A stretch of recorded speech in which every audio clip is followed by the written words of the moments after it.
À la une ce soir, la troisième soirée de distinction des meilleurs acteurs de l'émergence. Une quinzaine de personnes célébrées. Enfin, premier tour de l'élection présidentielle au Mali. Quelques incidents sont survenus dans les régions centre et nord du pays. Bonsoir à tous et bienvenue. Dans leurs œuvres quotidiennes, elles participent activement à l'émergence de la Côte d'Ivoire. Une quinzaine de personnes évoluant dans divers secteurs d'activité ont été distinguées récemment dans la commune du Plateau. C'est une initiative de l'organisation non gouvernementale Afrique Vérité. Tout de suite, les temps forts de cette cérémonie avec nous Sangaré et Koné Pargassoro. Cérémonie de distinction des meilleurs acteurs de l'émergence de l'année 2018.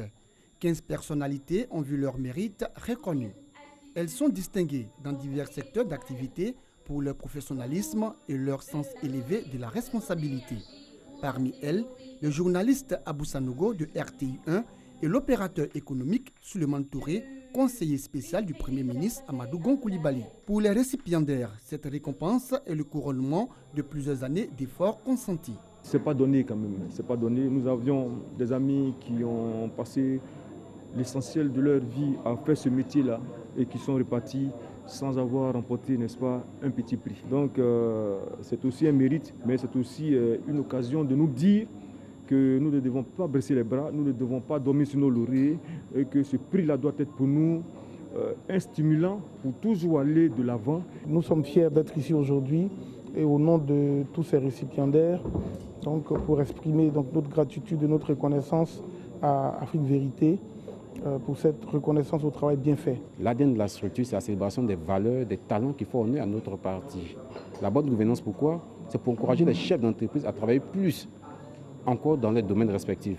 Le choix s'est fait par un comité de jury qui sont au nombre de 17 personnes. Ce n'a pas été facile pour le jury de sélectionner les lauréats.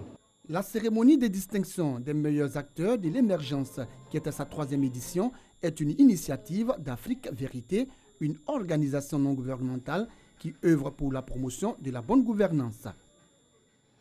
Un tout autre sujet à présent, l'université Nangui-Abrogwa a décidé de créer une fanfare. Cette équipe musicale va assurer l'animation des grands événements. Les musiciens ont donc été présentés récemment lors d'une cérémonie. On en parle avec Doigt de Laser.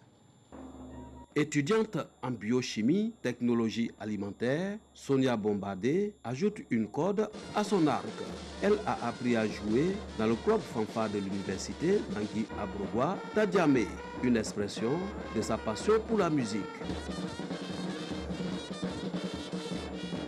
J'ai appris pendant 4 mois, voilà.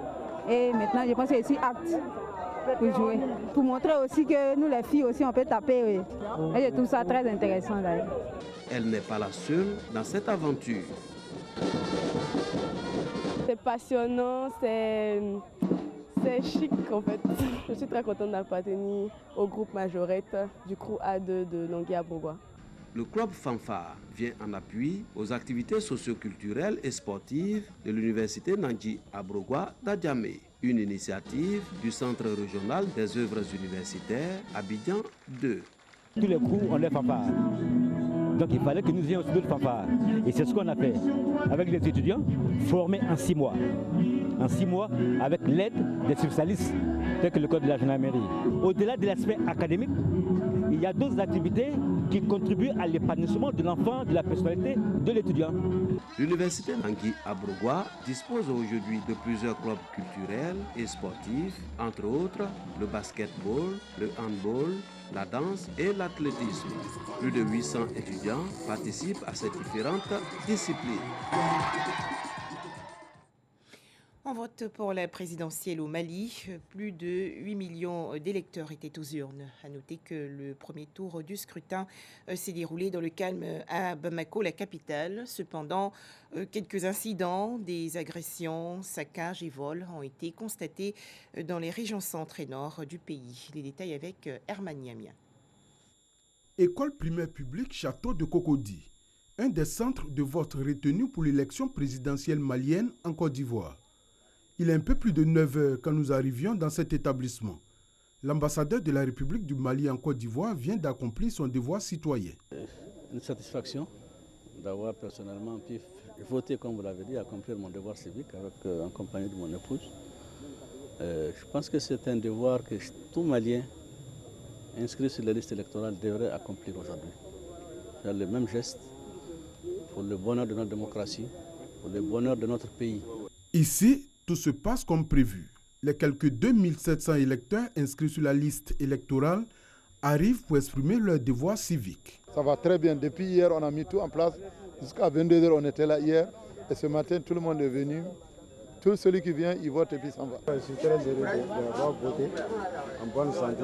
Je souhaite que ces élections, ça se passe très bien dans la tranquillité. Après Cocody, direction Abobo, l'une des communes qui abrite le plus grand nombre de Maliens vivant en Côte d'Ivoire. À l'EPP Ouantoué d'Abobo, qui fait partie des centres de vote, l'ambiance est totalement différente de celle de Cocody. Ici, la cour de l'école est bondée de monde. Le bureau a été ouvert à 9h. Les gens sont vite venus. Dès 7h, les gens étaient sur pied déjà. En tout cas, ça se déroule. Les gens sont en train de voter normalement même. Ça ne se passe pas exactement comme nous voulons, mais dans l'ensemble, nous pouvons dire que ça va. Sinon, l'opération a commencé avec beaucoup de retard. Jusqu'à présent, il y a encore des bureaux de vote qui ne sont pas opérationnels. Mais bon, dans l'ensemble, sur les 18 bureaux de vote, je crois que ça va. Je viens d'arriver, mais j'étais là depuis le début. J'étais là avant 6h. Comme tout n'était pas prêt, je suis allé me laver et je vais voter tout de suite. Dans l'ensemble, tout se passe bien selon les différents électeurs sur place. Mais dans ce bureau de vote, ce n'est pas le cas. On crie à la fraude. Selon cet observateur, le représentant du candidat du parti au pouvoir aurait voté 3 fois.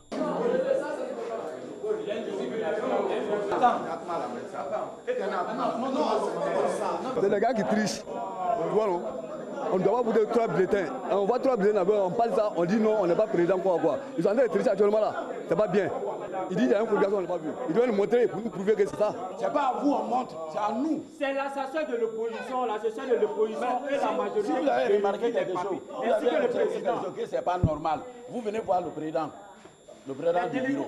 Là maintenant, il vous explique comment ça se passe. Dans la loi, il est permis à tout le monde de faire la procuration. Il est permis à tout le monde de faire procuration de 2 personnes. Moi, j'ai fait la procuration de 2 personnes qui sont parties à l'intérieur du pays. Pour en savoir davantage sur ces cas de figure, nous nous rendons au plateau, là où se trouve la représentation locale de la Commission électorale nationale indépendante CENI. Et effectivement, la loi électorale a prévu dans le code, dans le guide de l'électeur, qu'un électeur peut avoir une procuration d'un mandant pour voter à son nom, mais pas plus de 2 mandats. Tout est donc clair, il n'y a pas eu de fraude. La procuration est bel et bien inscrite dans le code électoral malien. En Côte d'Ivoire, ce sont près de 180 000 électeurs de la diaspora sur les 2 700 000 Maliens vivant en Côte d'Ivoire qui prennent part à ce scrutin présidentiel. L'État de Californie, dans l'ouest des États-Unis, quasiment ravagé par une dizaine d'incendies. Déjà 6 morts, environ 38 000 personnes déplacées et à peu près 500 bâtiments détruits. Un pyromane présumé a été arrêté. Plus de 10 000 pompiers sont mobilisés pour combattre les feux. Voilà, merci de nous avoir suivis. Excellent début de semaine à tous sur RTI2.